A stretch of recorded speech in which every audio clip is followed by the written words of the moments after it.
आदि शंकराचार्य भारतीय दर्शन और हिंदू धर्म के इतिहास में एक ऐसे महान आचार्य के रूप में प्रतिष्ठित है जिन्होंने एक बिखरी हुई धार्मिक चेतना को दार्शनिक एकता और आत्मिक गहराई प्रदान की। 8वीं शताब्दी में जन्मे आदि शंकराचार्य का समय ऐसा था जब हिंदू धर्म अनेक मतों, कर्मकांडों और बाहरी आक्रमणों के कारण अपनी मूल दार्शनिक शक्ति खोता जा रहा था। बौद्ध और जैन मतों का प्रभाव बढ़ रहा था, वेदांत की सूक्ष्म शिक्षाएं आमजन से दूर होती जा रही थीं और समाज में कर्मकांड प्रधानता पा चुका था।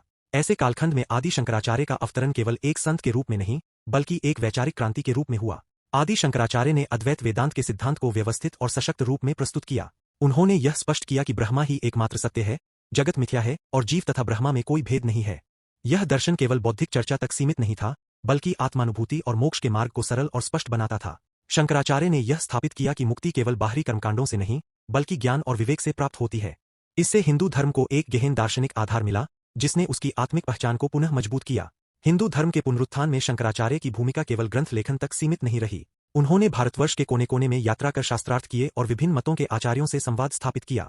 इन शास्त्रार्थों के माध्यम से उन्होंने वेदों और उपनिषदों की प्रामाणिकता को पुनः स्थापित किया तथा बौद्ध मत की कुछ अतिवादी धारणाओं का तार्किक खंडन किया। इससे वैदिक परंपरा को नई ऊर्जा और आत्मविश्वास मिला। आदि शंकराचार्य का एक अत्यंत महत्वपूर्ण योगदान 4 मठों की स्थापना रहा: श्रृंगेरी, द्वारका, ज्योतिर्मठ और पुरी। इन मठों के माध्यम से उन्होंने सनातन धर्म की शिक्षाओं को व्यवस्थित रूप से प्रचारित करने की स्थायी व्यवस्था की। मठों ने न केवल दर्शन का संरक्षण किया, बल्कि समाज में धर्म, नैतिकता और शिक्षा के केंद्र के रूप में भी कार्य किया।